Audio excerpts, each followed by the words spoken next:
आदित्यं हृदयं पुण्यं सर्वशत्रुविनाशनं जयावहं जपं नित्यम् अक्षयं परमं शिवम्। ॐ मित्राय नमः। ॐ रवये नमः।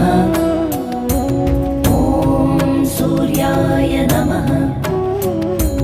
ॐ भानवे नमः। ॐ खगाय नमः। ॐ पूष्णे नमः। ॐ हिरण्यगर्भाय नमः।